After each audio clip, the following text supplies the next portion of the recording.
Hi everyone, and Berlin is calling once again with a new edition of Café Artistique.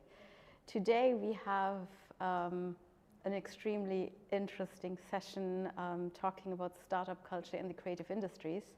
The idea to have this session is we have an increasing demand on creative skills all around us, and we felt why not creatives talking themselves about experiences in the industries, about experiences in our design processes and procedures, and how we actually do keep developing ourselves and kind of always questioning and seeking the boundaries of what we can do. And I have today no less than one of Berlin's top animation studio, which is Sinnema Animation Studio, and I have the founders here, co-founders here, Simon Reichenbach, Adam Yassor, and we will talk today about how actually the idea started and the story of Sinnema came to life finally. And I'm very, very thankful that you're here today with us.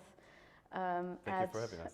Thank you for having us. Berlin's headquarter of BSBI, talking to our students about very, very valuable experiences you had. So we talked about it in preparation for it, because you also do lecture with us, and we are very, very honored that you share knowledge with students, guiding them in their first years of animation, teaching them or being with them, talking about animation principles.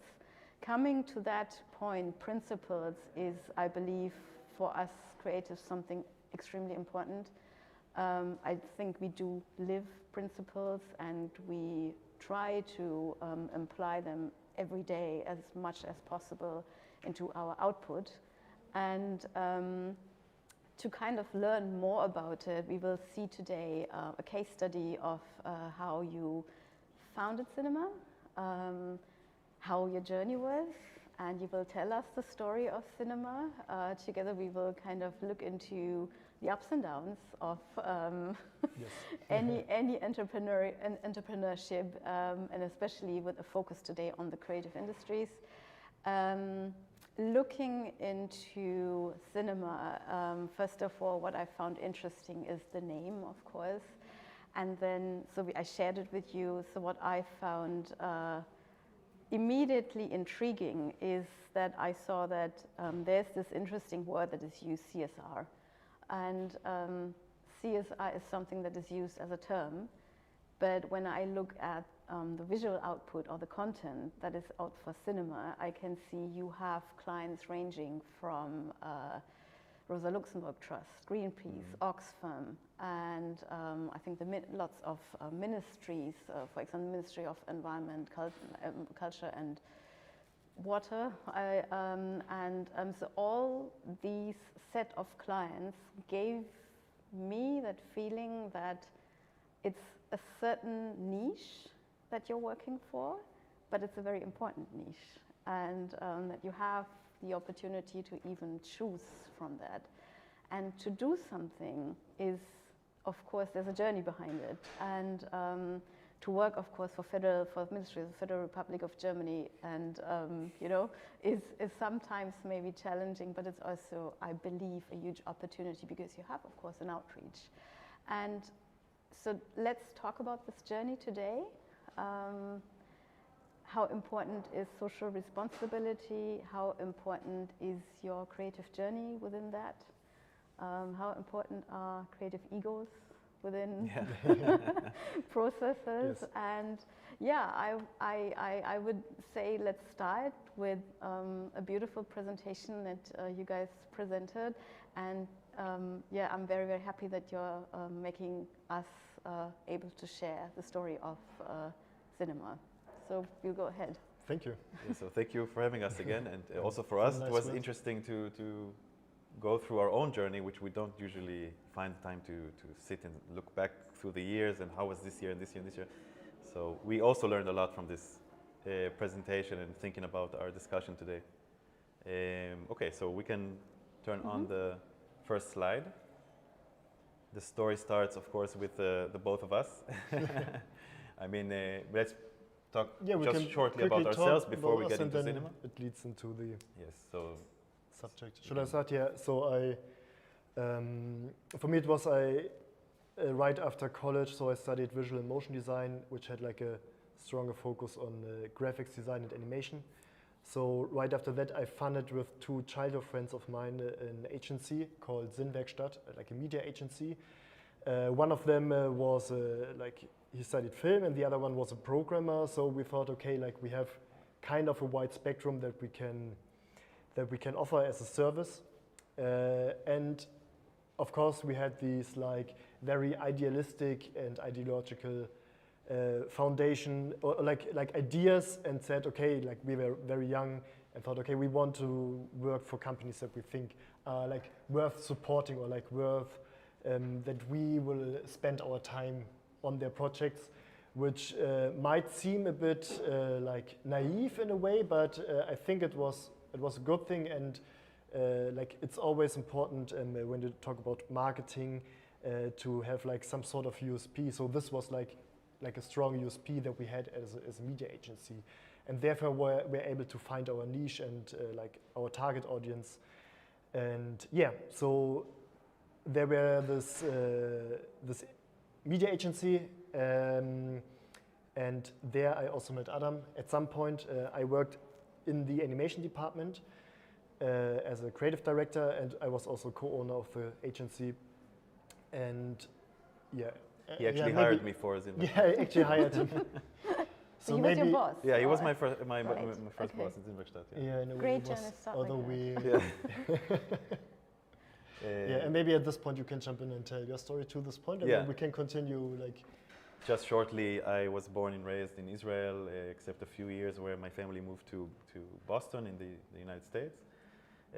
That's where the first seed was planted that someday that the world is big, and I'm curious to see it, experience it, and that I will move out of Israel at some point. And since I can remember, I was drawing and designing, so I knew my job and my path would be in the creative field. Later, I also became interested in film and animation, and I got accepted to the Art Academy Bezalel in Jerusalem. Finished my bachelor degree in animation, and directly after that, I moved to Berlin, where I studied first. First I learned German, very important. Everyone should learn German who is moving Yes, to Germany in general, definitely. or to anywhere. Learn the local language. And then I worked at the beginning for different freelance jobs. I got into my first job in an animation studio as an animator. And eventually I reached the media agency Sinnwerkstatt. That's where I met Simon and Julia, the third partner. And that's where the presentation begins. So I will let the presentation continue. yes.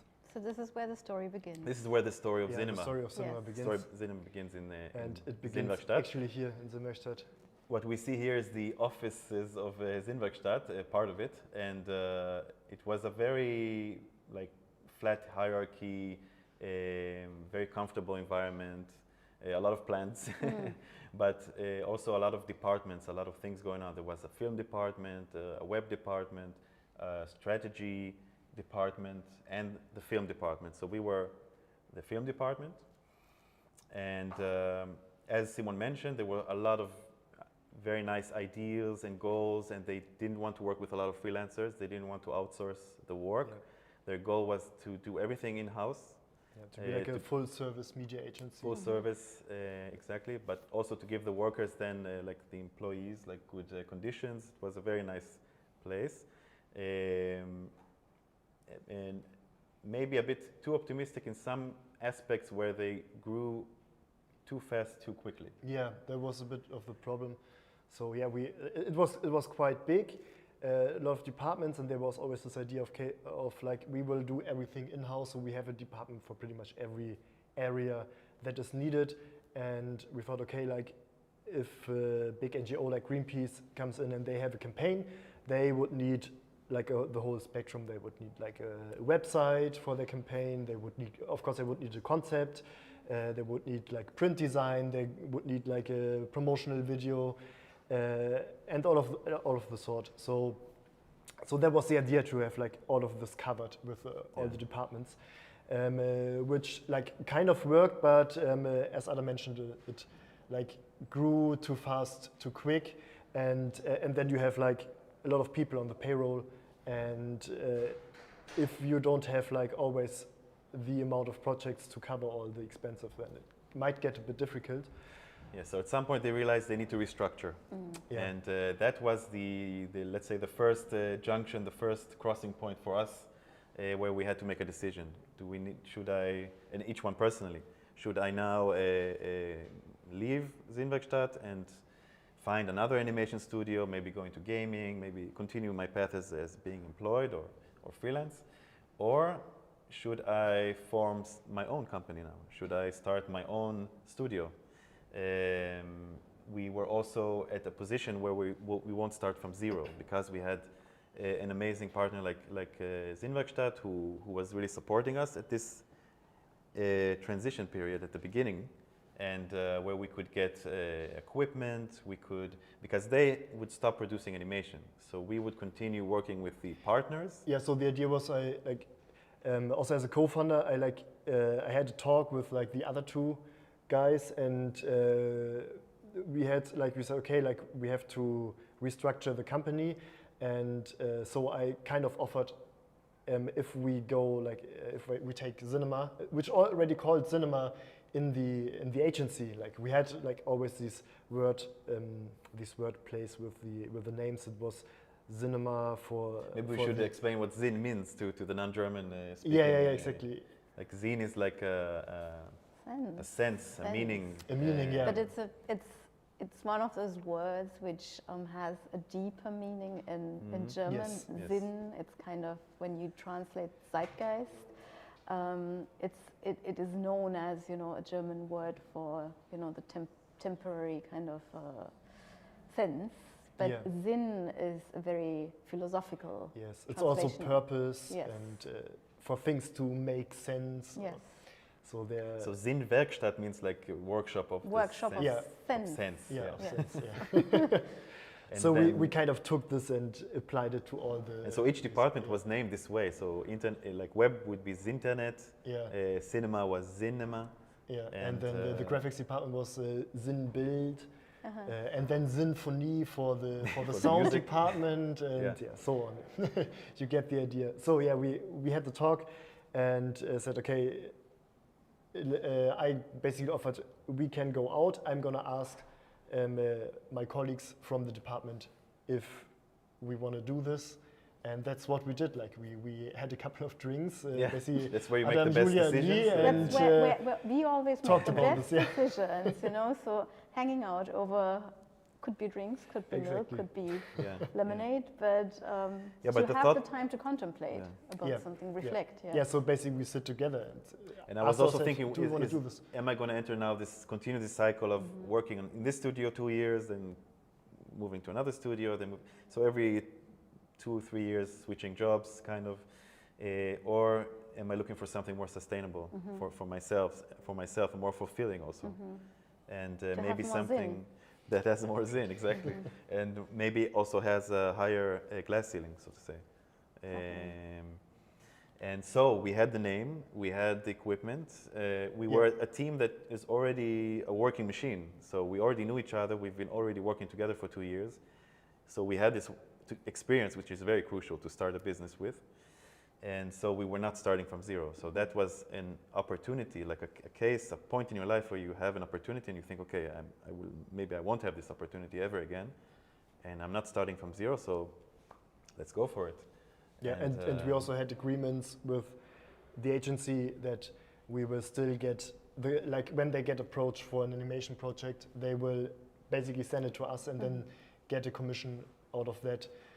So we will have like some sort of foundation that we can build on. Right. So it was, let's say, a parting and collaboration. Yes. Parting in good ways, separating in good ways. Because I mean, of course, it happens in our industries that parting doesn't happen. Of course.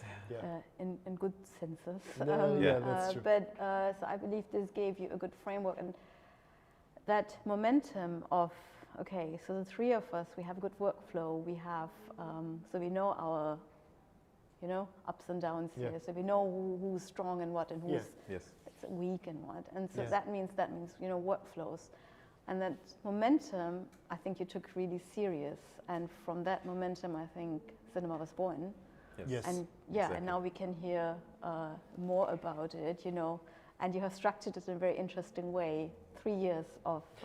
so the presentation will cover the first 3 years. Yes, the first 3 I years. think it's the crucial years. Yes, getting out of the diapers. So we are, yes, exactly. So we are Right. a bit older than that. I think it's like 7 years 7 now. years, yeah. Yeah. But the first 3 years are... 2016, right? You Yes, founded in 2016. Yes. So, but we will have a look at the first 3 years, which are the most crucial ones. So we continue. First year. First year. So getting started and misleading success, and we will explain what we mean by misleading success in a minute. So first we started by moving out of first step, move out of Sinnenwerkstatt. And basically this is the Simon's wife is a mobile veterinarian, and this was her vehicle. And basically all the equipment fit into this. That was the whole studio. Okay, all fit the into the small Nissan. To start Berlin's top animation studio did fit exactly. into this car. That's all it takes. Right. I mean, that's That's actually all what it takes. Everything in there. That's, but I mean, it's also these days another advantage of also working in this field, that you don't need so much. It's not like you need a set, a production. Technologically, you don't We need can a draw lot. digital, we can do everything digital. Yeah, when so you talk to veteran filmmakers, they said like how difficult it was for us back in the days, to do of course, at least a short film, and to that get is the of camera course, like that is walking around with film. and then they have these huge cameras and Yes. filming on the and film. here we are in 2016, and and everything fits into a small Nissan. You need a few good tablets, computers, server, and internet, of course, and then you can start.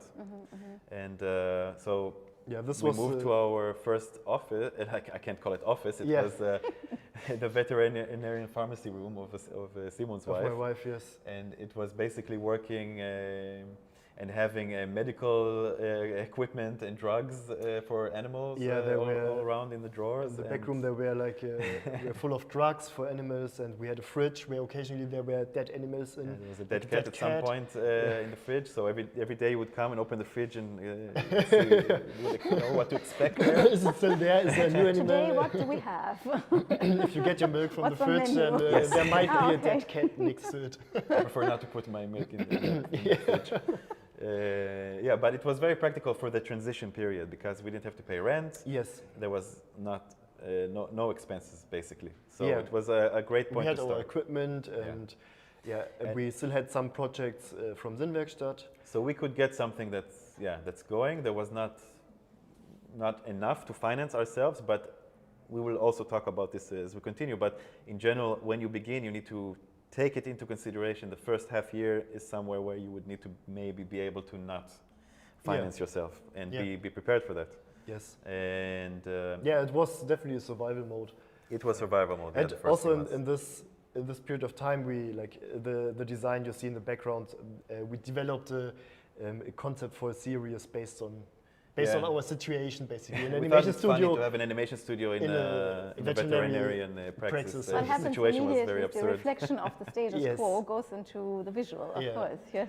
We still have the concept, we have some designs for it. It never got into production, but it's in the drawers. Maybe someday it will get produced. But also at the beginning we also set some unrealistic goals for ourselves, which later we realized what are the more realistic goals that we can set. And we had this dream, let's say, of working 4 days a week and then one day just on our own projects and kind of financing our own projects that way. Come to the reality. Very nice idea. Still to this day haven't managed to even get close to doing that. But first we started sending out, letting the world know we are there. We are an upcoming animation studio in Berlin. And started sending to every production company, agency, any other animation studios that are already established in their mails. And through that we also got some work. It kind of worked a little bit. Not very well paid projects. Not very well paid projects. There were projects and pushed through this period. It get us by. But one production company wrote that we don't have any job for you, but we have an office.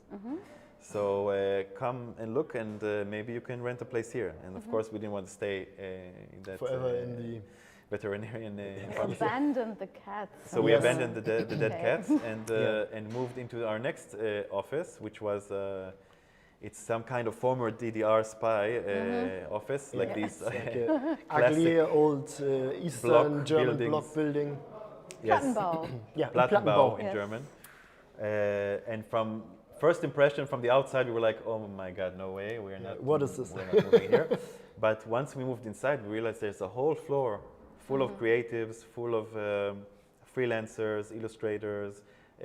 There was a production company in there. There was another animation studio in there. Yeah.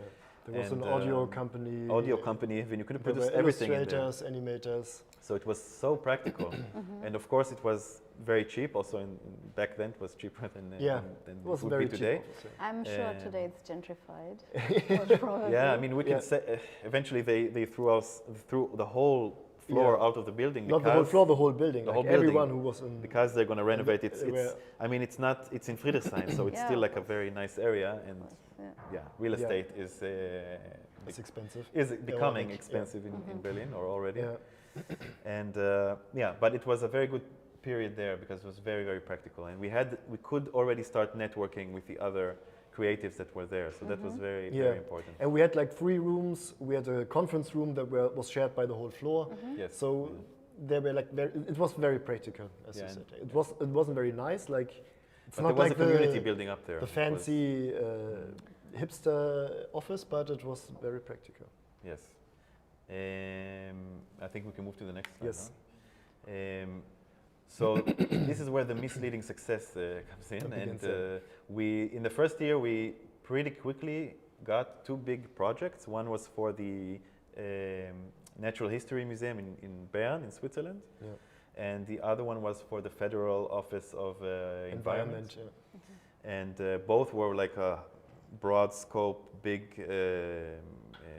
projects, and they were also like long term. So sometimes you would have a project that is just for 1 month, let's say, just a small video or a 15-second video. Sometimes it would even just be creating a storyboard or creating a design. Yes. So our projects range from working on them for a few days to working on them for half a year or even a year. Yeah. So these were pretty long scope, like went through like half a year, most of each the year or, even. or even more. Yeah. And it gave us a little bit of a misleading sense that everything is great, that we are getting enough money, we're getting paid well, we are doing what we love, these projects are big, creative projects.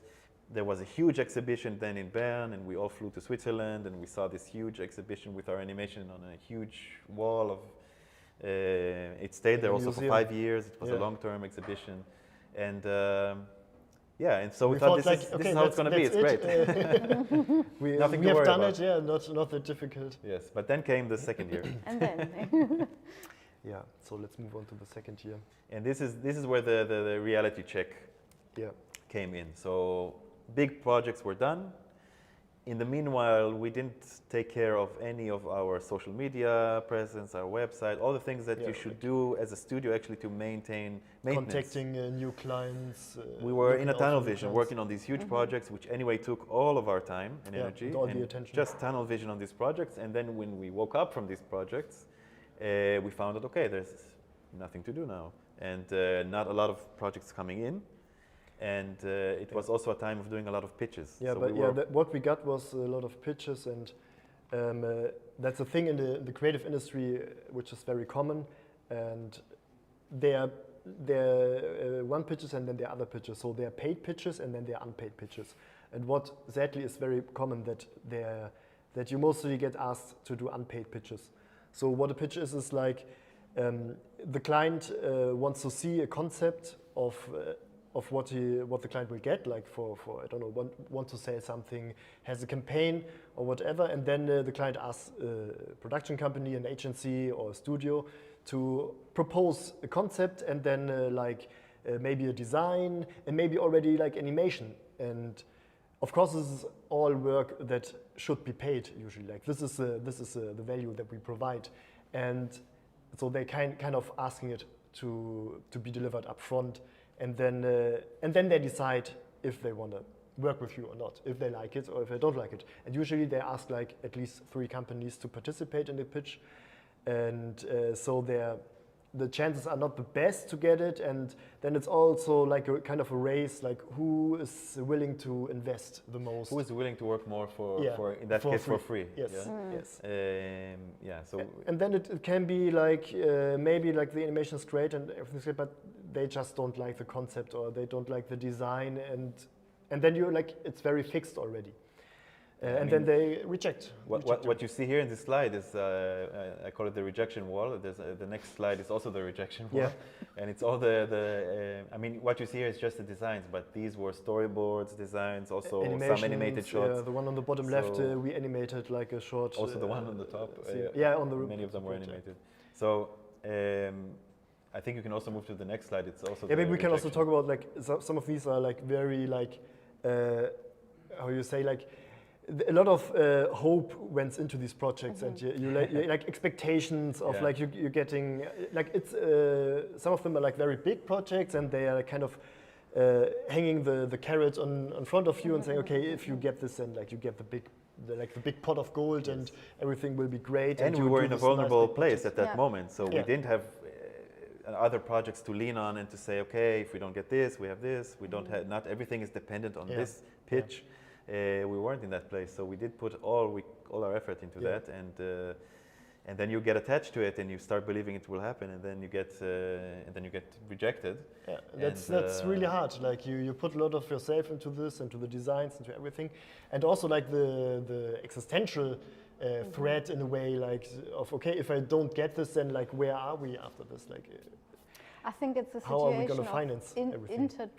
intertwined, you know, looking into this kind of, visualizing it into this kind of dark tunnel of, you know, so sleepless nights, you know, the existential issue is there. And then I think in our trade is, as you said, and we spoke about this before, I think the challenge for us is always to distance ourselves from what we create. And if we look into the word creation, of course, it's bringing ourselves into it, and and then always what helps me is to say, so do others, so do other designers do, you know. When I pitch something, I know that there will be maybe 30 studios pitching for something, and all of us do the same what we do, so they bring in, and that's what we learn, you know. Eventually you're giving that baby out, and you have to say bye-bye, you know, whether somebody likes it or not. You have to distance yourself from that, and don't like make yourself dependent or yourself well-being dependent on if you get this project or if you don't. Yes. Because it's also kind of like, as creators, we tend to like take things very personal, because it's kind of our thing, our baby, we pour our soul into this, and then when it gets rejected, it's hard to say, okay, this isn't me, this is just the thing I did, and it doesn't even mean that it has to be bad, and I'm not a bad person because I got rejected. Not, I mean, I think so. Also from my experience, it's not that we think about the time we invested. It's I think something secondary. It's because of course you can calculate and say, like, I've spent now what 200 hours of you know, creating storyboards, creating in general, you know, and then it's the rejection part comes in. And but this part of investing the time, as I said, it's secondary, because we don't count in hours. It's not counted in hours as such. But what I think is to overcome this term of somebody doesn't like what I created. And that is also, if you think about students, something, you know, which they face every day in criticism. And it's criticism. It's also take criticism. I mean, even if you do get the project, you still get criticism. You still get feedbacks. You still get rejected. Every stage of our animation production has a feedback stage. So every step of the way you get criticized. So it's important also for the students that they realize that criticism and rejection is a part of life. And it can be a good thing. Like sometimes you are forced to find creative solutions for problems that occur, because the clients want something in a specific way, and then you have to find a way how to solve this most elegantly. It's a lot of diplomacy. It's a lot of giving up this, to a certain extent, the ego, the creative ego, and then understanding that whoever sits in front of me maybe didn't have the privilege to learn about color palettes, about, exactly. you know, about, it's usually the case. Yeah. about Usually they respect, don't. about respect for space, or respect for Negative time space. frames, or respect for timing in general, Yeah. you know, because I mean, so we are all from the, we discussed it before, we are all from the term what we call new media, and time is something very substantial in that, to define time, you know. So for you guys, of course, it's in a moving way. For me, it's more still. Yeah. But it counts, you know. Yes. So, and I think it's a lot about diplomacy, understanding that there's somebody in front of me who doesn't have the process, you know, or didn't learn the process the way I learned it, and then kind of doing that. And that's, I think, what on the other side, as educators, we also try to explain the students, you know. So because we had to learn the hard way from experience, and I think that second year, that wall of rejection is something everybody should have, you know, somewhere. I think it's an important step in the development. And it's always part of it. And it still is, like we're getting invited to pitches, we're getting asked to do projects, and we don't get rewarded the projects in the end. Yes. So it will always be part of the game, so to speak. And sometimes also you have to accept that maybe you're just not right for this project, Yes. and that's okay. And that doesn't mean that you're a bad designer or a bad animator. It's just not what they're looking for this specific project. Yeah. But it might be good for another project. Yes. Let's see the second rejection one. No? Or we. You have more rejection. So there's. The one with the hand was for me the hardest, because with the watch, because it was also for a theme that's very close to my heart. It was about memory testimonials from Holocaust survivors, and I was already really invested emotionally in this project that hasn't even started, and it was heartbreaking. We created, like, this was animated, and it was like very a lot of effort went into this. Also I believe, as you know, again, talking about workflows and talk about team, is if you know that one of your team members has a specific, you know, let's not talk about soft spots here. Let's talk about, you know, this is a crucial communication point here for me, you know. So as you said, so for you this was very close to your heart, obviously, and then you as a kind team member put even sometimes put more energy, you know, because you want to allow your colleague, you know, to maybe also, because it's so close to heart, to say, like, I'm here to support you, even sometimes if it's overwhelming, you know, the emotional part of it. Yes. We are here to back it up. And then to receive rejection, I think, hurts. Yeah, we were all invested in that. But I think it's important especially in these hard times, in the hardest times, like to see that this is probably the moment where you have most to learn from, and this is the moment also, for example, glass half full in this case was that because we didn't have, we had this existential threat happening with the studio.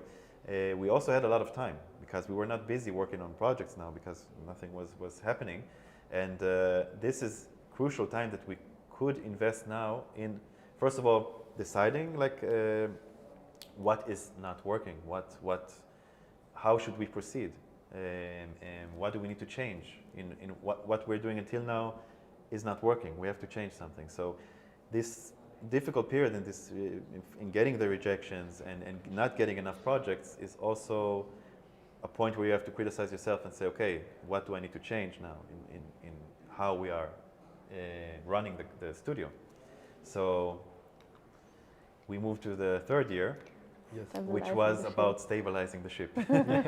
It's an open waters already, the ship, and now you have to stabilize it. So second year we were kind of drowning, and then third year we grabbed onto some kind of board and started getting up on the board and starting learning to swim. Build. We don't need to learn to swim. We need to build the ship. That's true. So that was the point where we really sat together and went through all the things that we need to change in our studio. Yeah. And we came to a lot of conclusions. And the first one was we cannot do it ourselves. We need to go to experts in their fields and get the help of experts. which means also paying them. Getting help is not for free. Investing in getting help from experts to move our brand, our studio, our company forward. And the first thing was the logo, of course, because the most important thing, like not the most important thing, but the first thing, the most visible thing. And the old one on the left was also the purpose of it was not for an independent company. This was a logo made for a department within an agency, and not one for an independent company which wanted to show within the logo what it's about. Yeah, and we kind of kept it like because it was more convenient. So we had something, we worked with that, and we didn't have the time anyway. So that now, okay, think about like rebrand everything. How do we want to present ourselves? Because we already had this big project and thought, okay, we are good. But then this difficult period of time came, and then we really thought about, okay, like maybe we should present ourselves differently to potential clients also. Yeah, so we had the theme of the cinematic eye. Yes. We had drawn and sketched a few concepts, but then we turned to a typography a type designer, someone who does a lot of hand letterings and who's really an expert in doing that. And he created many different versions until we reached a version we were all happy with, and then we landed on our final logo design. So that was the first step. The second step was restructuring and redesigning our website. This is a screenshot from one of the parts of the website. And for that, we got assistance from UI UX expert, and yeah, she helped us a lot, how to rethink the website, like how to present ourselves. It's not even about the design; it's about the structure, the wireframe of the website. The text. The old website was done also as a department within an agency, so it was just a niche website about showing, look, Zinnwerkstatt has this creative department, but it wasn't showing potential clients what we are doing. What do we offer? We can't expect clients to know by themselves what we are offering. Also about terminology. What like our we have to services explain are. what is happening if they will work with us. Yeah. So together we sat also with the UI UX advisor and went through the process of also showing the process of animation, showing them how much work goes into it. And on another page we have our services listed out. Me and Simon, we are visual people, so it's hard for us sometimes to understand that other people are text people. They actually read text. They don't. We just look at pictures. We read less text and focus on the visuals. Yeah. But that's your job. Visualize things. Yeah, it's our job. So, but most of our clients are more textual, and they deal with text, and they need to read and see what we're like and read what we are doing. So all of this went into the redesigning of the website. SEO is also an important factor with keywords. Yeah, luckily we had SEO workshops back at the agency that I attended, so I had like some basic understanding of what is necessary for a page to like get on the first page on Google. And also luckily for us, like the competition, like other animation studios are not very, like they don't doing it that much, because most of them, they were already established, so they had their clients, the clients knew them, and so they were returning to them, and there wasn't that much of a need to be quickly found in the internet. And for us, like as a new studio, obviously it was much more important. So we put some effort into this, and yeah, worked also. So it wasn't. I mean, it takes time to get on the first page and everything, but we managed to do that. I mean, another part of getting on the first page is the next step is the social media presence. So of course, we all need a social media presence, especially if you're starting a company. You need to be there in all platforms, LinkedIn, Instagram, Facebook. Now you have TikTok, other platforms also. For creators also Behance and so on and so on. But this is a screenshot from our Instagram page. And this also, the point of this is also to bring traffic into your website, to get people to click from Instagram onto your website, to get them interested in your projects, creating traffic, pushing your website also to the first page of Google search and stuff like that. So it's all connected to each other, all of this work. And all of this is maintenance and things that have to be done all the time. Whether we like it or not. Yes. Yeah.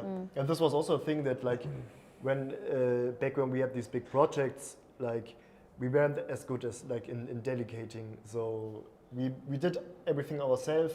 So there was no time for all these maintenance jobs. Yes. There was this pressure because there wasn't a lot of projects that we keep all the budget in-house, and we don't spend any money, and we'll do all the design, we'll do all the animation, we'll do all the project management, we'll do everything. Which and also you can't leads do us everything. to the next. Okay, this is also another step. Another thing that we learned was getting more effective in our workflow, learning new software that allows us to like adapt to time limits, to budget limits. Like sometimes you have like a short amount of time to produce animation, and then you still want to have like the highest quality possible in a way. So yes, you want to keep a certain standard. You don't want to go down from that standard. You want to be known also as a studio for a high standard. And this was very important to us always. Yes. And this also taught us not to stay in our comfort zone, not to, you have, at some point everyone like develops their own way of working, and then you just stay in this comfortable workflow, but it doesn't mean it's the best workflow. It doesn't mean that there are better things out there, and technology, softwares is an ever-changing thing that you have to stay on top of and look what's going on out there, outside of the programs that you know. So that was also an important realization at that point. Let's move on to the next slide. So this is probably one of the most important things as we discussed before.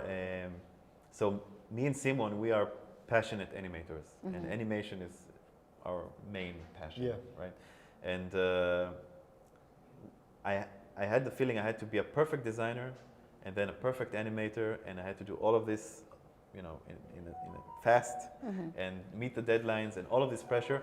And once I realized, okay, my strength lies mainly in animation, I need to work with art directors who will be in charge of the design, of the visual world that we create. And once I have an art director who is focused just on the design of the world, I can focus on how this world moves in animation. And that allowed my animation to improve, and the quality of the work to improve massively, or everything that we created. So this also has to do with leaving your ego to the side, like we said before. Like you have to let your ego detach yourself from the work you're doing. The goal is to create the best possible project, not to show that I'm the best designer and animator and everything. So leaving your ego aside, knowing your weakness, and learning to delegate led us to start working with art directors at first. Here a couple of, we worked with many different art directors who have many different styles. Each style can fit a different kind of project. So we have like a collage style or a more cinematic style. So there's a very broad spectrum that we can propose to the client, because we are working with many different art directors. And then we have like, these are all very beautiful designs. So we have specialists for this specific style. And of course, like we can draw, we can do design, but we will never be able to achieve the same result as like a designer who's like really who's just focused on this. This is the issue. He's not worried about anything else. He's focused just on the design. He doesn't have to have in the back of his head, but how do I animate this, and how would I have enough time, and so on.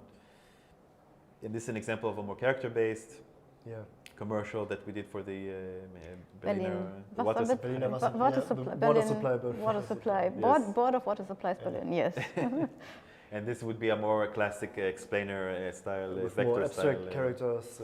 Exactly. That was for the Welthungerhilfe, World Hunger Help. World Hunger Help. Yeah, it's an NGO.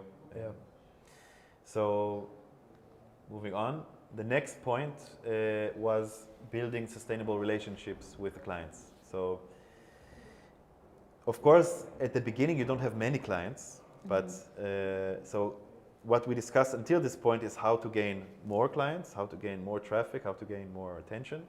At this point, it's okay. So you have a client. Now you have to really make sure that you build trust with this client, because it's not just about this project. It's about building a connection, a contact with this client that will want to return to you in the future. So it's not just about the here and now. It's also about how we continue from this point on. And if you show your client that you are reliable, and this is even before the quality of the work and everything. You show that you are reliable, you are communicating well. This is almost more important than the quality of the work. Of your work, I mean, because that's, normally, yes. like the client also like really doesn't know like what is a good What animation, is, what is like, I mean, what's exactly. different sometimes. So Yes. the observation of that, is also like what we communicate a lot to our students is their deadlines, and we do not tell you, you know, you have to hand in this assignment by this and that date because we have nothing else to do. It's part of the process. It's a crucial part of your employability later. When you have that date of you graduate from school, you graduate from university, you know, there is a lot, and what is good, what is beautiful, what are these terms? They don't mean anything. So what it means is you produce quality, you can be behind this, you can identify with this, but you again, like that word of, you know, collaboration, diplomacy and all these kind of matters, because I need to understand there is Umweltbundesamt, there is Save the Children, there's Sony Music, and they have deadlines. You know, and there's somebody who will really get into trouble if Sinnema will not produce this reel, you know, on this and that date. And this also comes down to communication skills, or like just to communicate. Sometimes it's even like it's better if you realize I'm not able to meet the deadline. Communicate with the client and tell them we realized it's more work than we originally expected. So we need more time. Is it possible to get some extra days, or should we like have some compromises and like cut down some parts?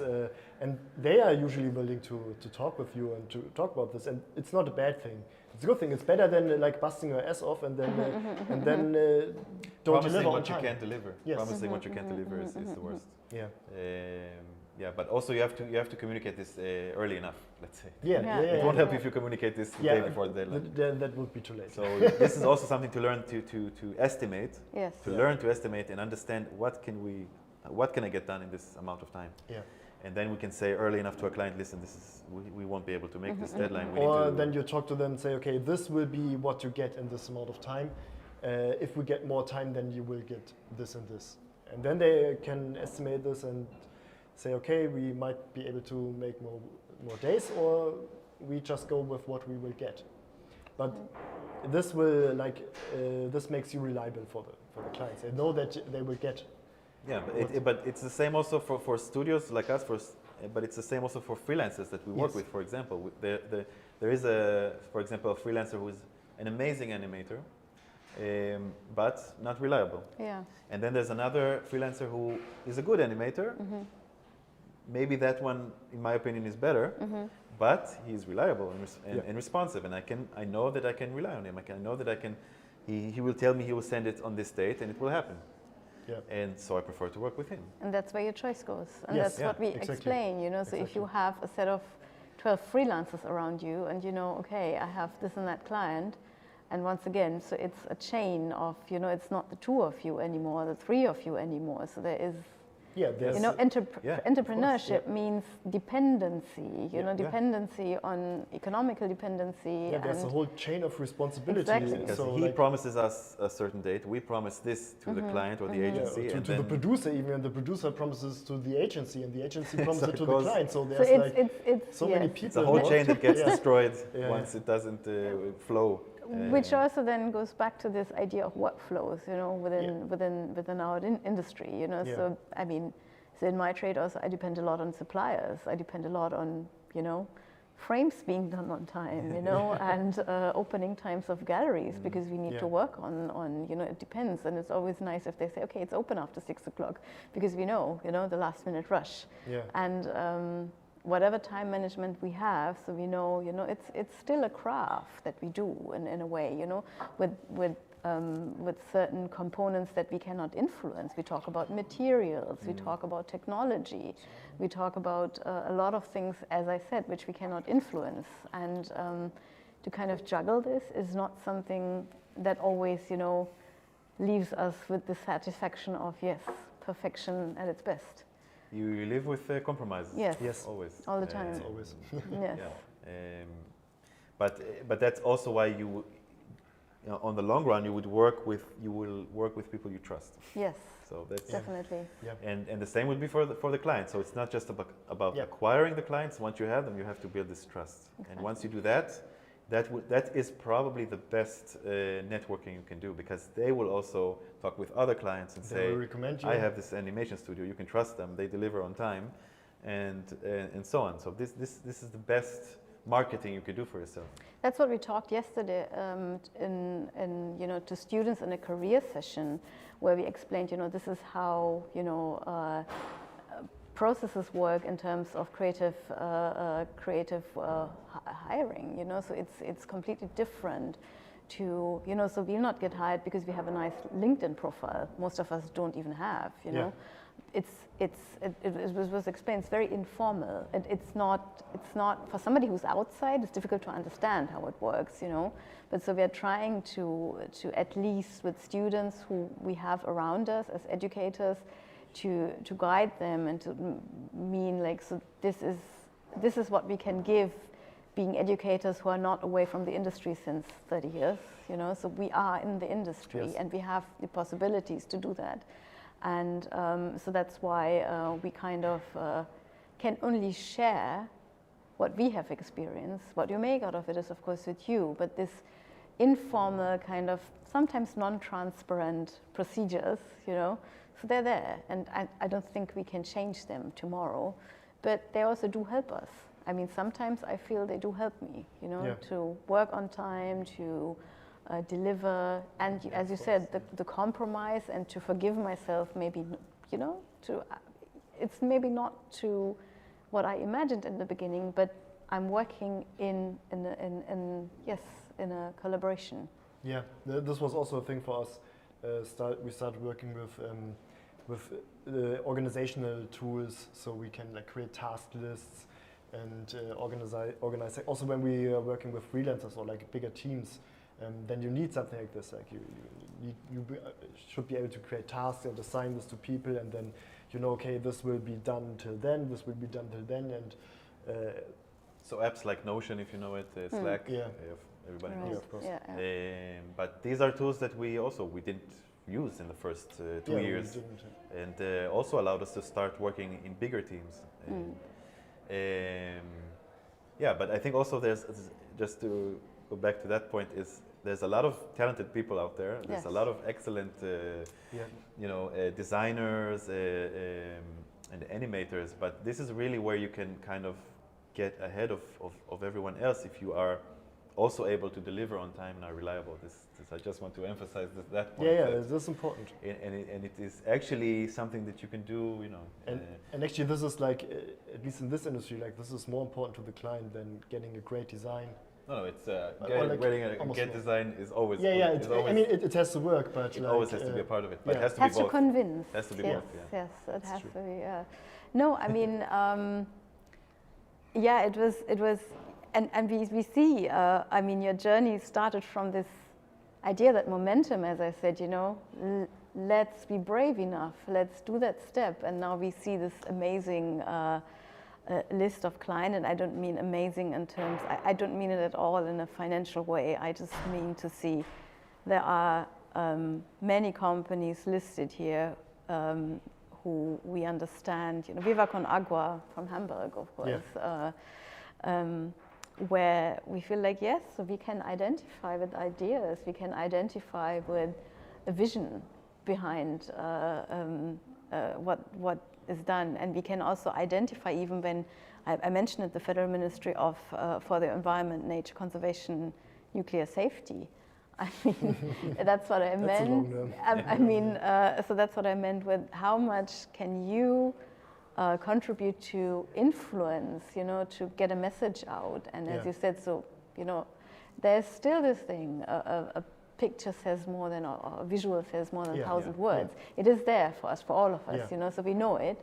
And there's a lot of power of image, of course. And that's why I believe it was increasingly and impressively interesting how you transparently showed us, this is our journey, and showed your vulnerable points as well with the wall of rejection, which I believe everybody should have, because that's the truth. If it would have continued with this first year, so that is this kind of vision that maybe all of us have, and say like, okay, if we start something, so we will make a lot of money. So when you speak to students, so you ask them, I want to make a lot of money. So that's what you hear sometimes, But so it could be, it's also not something bad, but so there's a journey to it. And you showed us your journey, and it ended up to be a successful journey, or like a journey never ends. Yes, and again, at the end of the beginning. Yes, at the end. What is the There is the Churchill quote. It's not the end.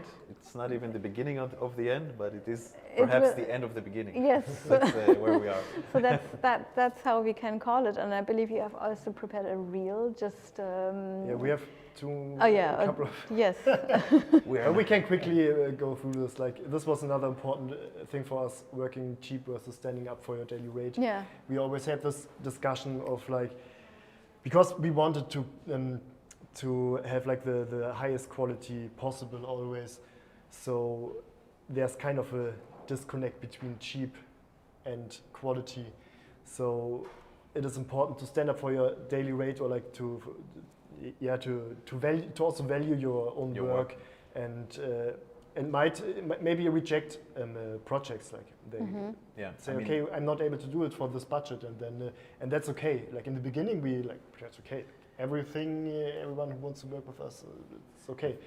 The thing is, once you sell yourself cheap, then you will stay cheap. Exactly. The client will expect now to work with you in this certain rate. Yeah, of course. And this is very hard to change afterwards. Yes. So it's better to even reject projects and kind of go through a rougher period, but to then have over time build clients that are paying you well, and where you can really show what you can do.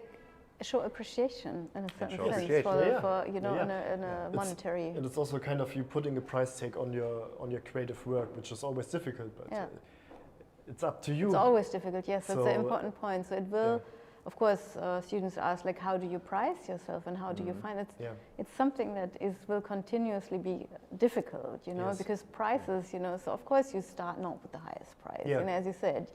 You do jobs, to survive and somewhat, and you find your niche, and then when it continues to be difficult to put a tag on it, because that's why you have to stand up for your daily rate. And we can tell, like some freelancers we have, they're definitely selling themselves cheap. Somewhere we actually tell them, listen. Yeah, we tell them, take it up. We will pay you more. We will pay you more. It's not. We don't feel right paying you. Worth more than what you are. But that's living, what you do, like, social responsibility. I mean, social responsibility also means to take care of who you work with, who works for you. Of course. So we want to pay our workers fairly. Yes. I think it also translates in the work that they do, especially in the creative fields. Yes. Like if they are because we know how much of stuff goes on out there, of course. At least, so then if we have colleagues, who we know, so so at least we'll try not to do the same that happens out there. And then there's also another crucial thing to understand is like this. The yearly rhythm. So this is how frequently do we get inquiries from of course, or Christmas. Anfragen, you say in German. The Christmas business is always the best. In my mind, at least this is just going to be a linear going up. But that's not how it works. It's more of a roller coaster ride. But after a few years of doing it, like after about 4 or 5 years, we realized there is a rhythm, there is a cycle. And every time the year starts very slow, which is also because of our customers. They just go January, nothing. People are still on vacation or just depressed. And, don't want to start the yearly budget now. And especially NGOs, which they have a certain budget, they have to spend during the year in order to get this budget next year. But most probably, so everybody realizes, October, November, December is around the corner. There's budget left. So this is where we need to spend our budget. Exactly. This is where our, this is our high season. So we also have low season, high season, like tourism. And then there's the summer hole where everyone is on vacation. Yeah, exactly. Clients are not responsive. The important thing just to say about this is that this led us to know that when we are in January and we feel like, okay, less is happening now, don't need to panic. it's gonna go up now. You're in the cycle. You're going through the roller coaster. You trust this yearly you rhythm. recover from December or Yes. prior exactly. December. Yes. Yeah. So this is also coming like what you learn with experience and trusting also your own work and your own your own company too. Confidence. Confidence, Yeah, exactly. and Confidence is trust, the word. yeah. And then to end this, we were moving into our current studio So this is our in the third year. The third year we also moved to the office where we are still at today in Kreuzberg. This is in Bergmannkiez, Mergedam. And It's a very nice office in a very nice area of Berlin. Yeah, we have like two big spaces there to work, and this also came about through a network, through a connection. So basically, our producer Julia, she travels around different film festivals, animation festivals, and that's where she met a producer, who then told us, "I have this amazing space, come see it." So this is also, everything is about networking. Yeah. And talking to people, getting yourself out there. Going out there to festivals, not just sitting at home, and everything can be online these days, but there is really a value to going out, meeting people face to face. It's a different connection to physically be there.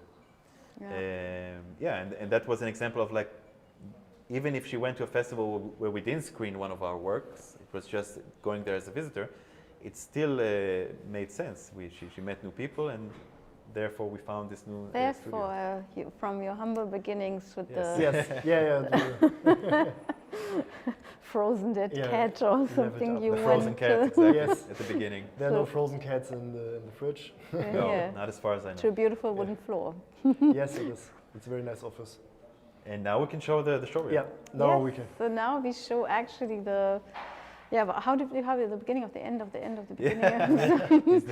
It's the end of the beginning. The end of the beginning. At least the status quo. Maybe so we can show the status quo of Sinnema. Yeah.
So what can I say? Continue to tell us the stories you want to tell us, you want to share with us. I believe you got a really nice glimpse of, you know, how we can treat topics like morals in the offside, how fair play works, you know, in the garment industry, how we should be responsible with resources. These are all stories for themselves, and I think this is the heart of what Sinnema is, to kind of guide us through, how we can alternatively maybe see the world in a visual sense, back to the Sinn. And so I dearly thank you for, as I said, transparently sharing that success doesn't always depend on it goes on a high. It's an alternating route, like journey. Yeah, it's a journey. It's a journey, and that journey of course, it's a cliche, but the journey actually, like, so for us especially, so if we never see ourselves as somebody who's comfortable somewhere. So I think what's the key for us is that we question ourselves, that even if people are around us, so I know that I get really, really uncomfortable when somebody tells me, this is so beautiful. I get really, like, I get nervous when I hear this. And maybe that's the fuel that we need to continue what we do. And so once again, thank you so much for sharing. It's a bit like, it's unbelievable. You never had the opportunity to share this, you know, again, like talking about the success you had in just a very short time, you know. So 2016, we have now 2023. So when we look at startup culture, you know, so we always have, you know, so until we get to a point of economical success, of recognition, of this, that, so we have. But this was fast. We have a margin of time, but this was extremely fast, still with a lot of quality behind it. You joined now the route of, you know, sharing this in an educational framework. Yes. And I wish that you will have a lot more opportunities to talk about your journey. And yeah, so I'll open the floor to, we have some questions here, actually a lot of questions. Sure. Okay, I don't know if I can answer all of, or whether you can answer all of this, but I'll try my best. Yeah. So we have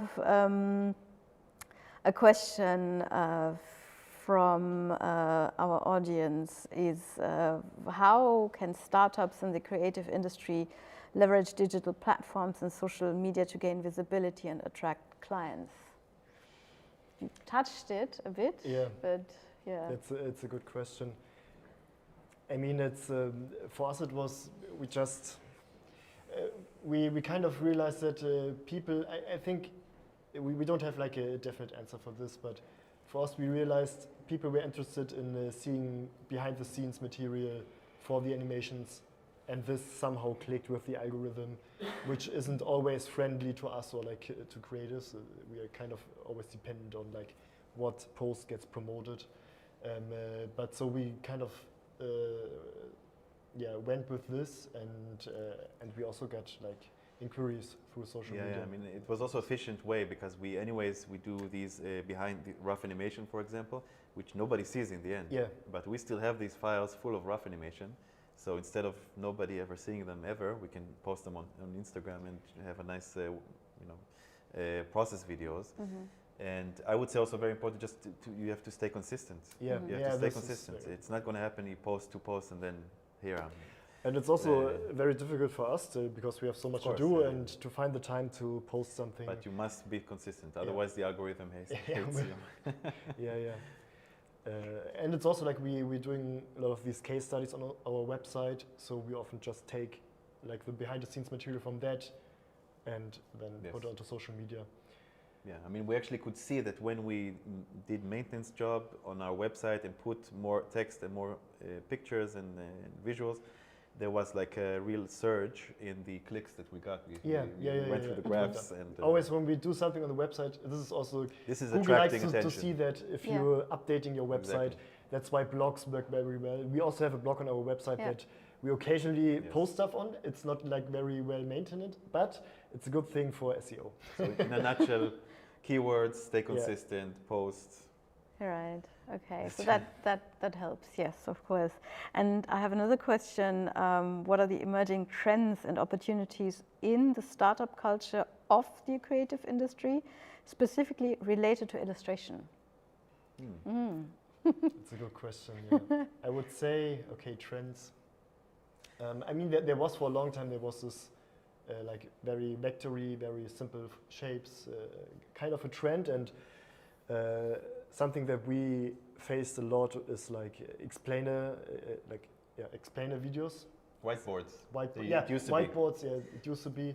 But I mean, we don't see everything, but at least like from the inquiries that we get, we don't get any more anyway. We don't get that it seems like the trend of whiteboard is over. Mm-hmm. I'm happy to say. Yes.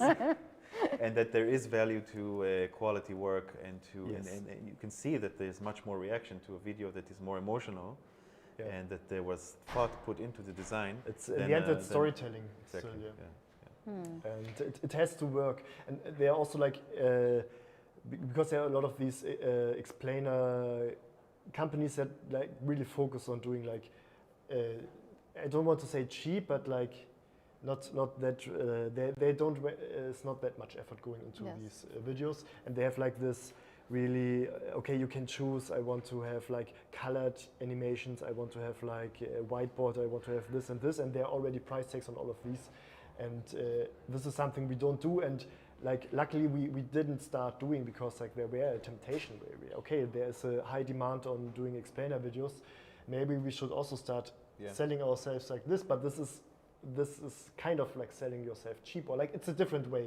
It's not what we want, because we want to produce high quality animations. And I think that's also the general trend, that explainer videos should be produced also as stories, or as it's all about storytelling. There are explainer videos that can be super nice and very like high value, like nice storytelling, very beautiful designs, good animations, and then there can be explainer videos that are like very like low effort. And where it's just like in, out, more like a slideshow. It's a matter of how much do I want to invest? How much? Yes. Yeah, how much effort do I put in it? You know. And this goes back to like standing up for your daily rate, for the budget you demand. Yeah. Because it would be possible for us to say, okay, or like back then, let's now doing these things, doing them very quick, and but then there would be no joy for us also. There are animation studios that do that. They are just a Fließband, how do you say it in German? Like a conveyor belt, of videos. I mean, absolutely.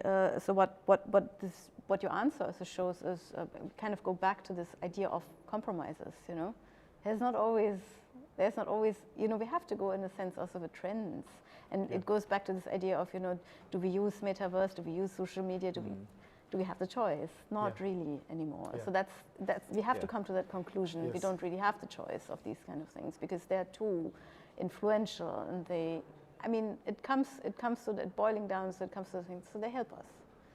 Yes, they are tools, and they also have advantages. I mean, for example, for social media, you won't create a 1 minute video or 3 minutes video for Instagram. That's where you would do 15 seconds maybe.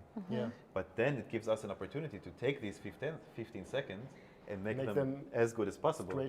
So I mean, with every restriction, there's possibilities. There's possibilities, and that's, I think, what we have to take also, you know, so as you know, so not to immediately reject it. Embrace it the way, you know, so the way you can. And just quickly about trends, I would suggest to not like trying to focus too much on trends, but rather like doing good work, like also what you like. When it works, then it works. If it's a great design, it doesn't have to be trendy or whatever. Like people will see that it's a great design, even if it's like in an old school style. But still, then you might end up in a niche where you get hired exactly for this, to do like this kind of old school design. And this could be a very good thing, instead of just always going with the trend, and then you never really find like your specific style as an art director, for example. I mean, you always use this to juxtapose, you know, always use this like what's out there, so where do I fit in, how do I, how does a trend, you know, work with my own style or with my own way of how I work, but stay on top of it, you know, so saying like what we discussed about technology, always stay on top of it and see how it can help you, but not to undermine or not to... not rely on technology. It's also not like the software won't do the work for you. No, it's not like, okay, if I'm working with this software, then I will be able to animate amazingly all of a sudden, because someone else who's working with the same software is an amazing animator. So this is where AI comes in, you know, when you talk about AI. So if you think, and if we give up what we all learn, you know, ownership, if we give up creative ownership, this is where things can threaten us to a certain extent, you know, or, you know. AI is a big subject that we discuss a lot. But I do agree with Simon that in the end, AI is a tool, and a powerful one, and will become more powerful as we move on, and probably pretty quickly things are moving. And but it's a powerful tool that can be used and you know, I can imagine how it can make our workflow so much better. Yeah.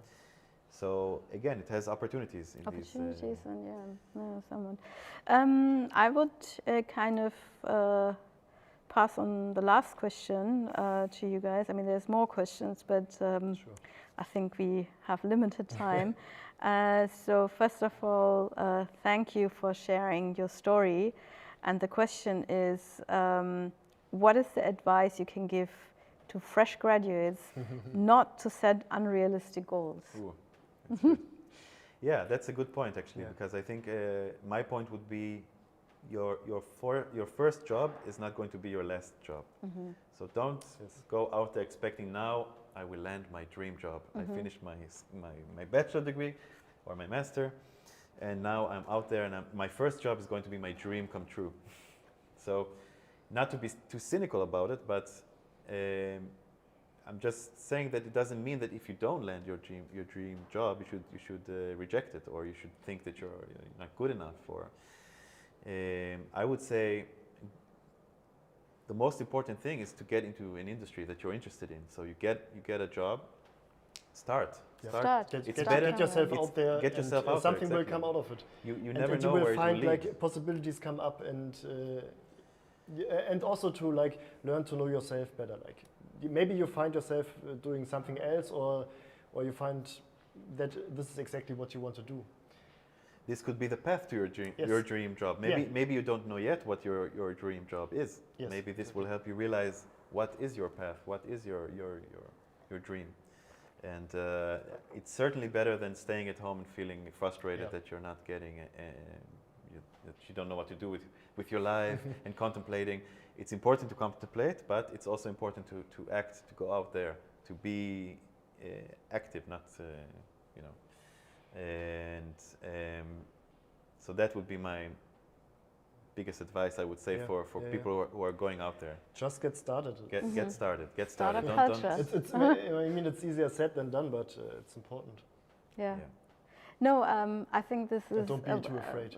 This is a wonderful closing remark, because to all of you out there, if you listen carefully, Sinnema's success was born out of one of the biggest heartbreaks you experienced creatively as well, maybe economically, and this is maybe a giveaway from today's session that get yourself up, be brave, be, as I said, be confident about what you can do, what you cannot do. These are things, of course, you will discover, but yes, reflect, do not give up, and stay on top of matters. And this is how I would like to close the session, which was truly a wonderful one. I mean, I really enjoyed. I could have talked, of course, a lot more, but we have rehearsed it, of course, not to let this run for 3 hours. And thank you so much for, as I mentioned before, for sharing a journey, letting us have a look inside the story of Sinnema, presenting it such a wonderful way, and we're looking forward to hear more from you guys, and wish you the best of more success, of course. Thank you. Thank you very much. It was Thank you our so pleasure. much. Our pleasure. Thank you. you. Thank you.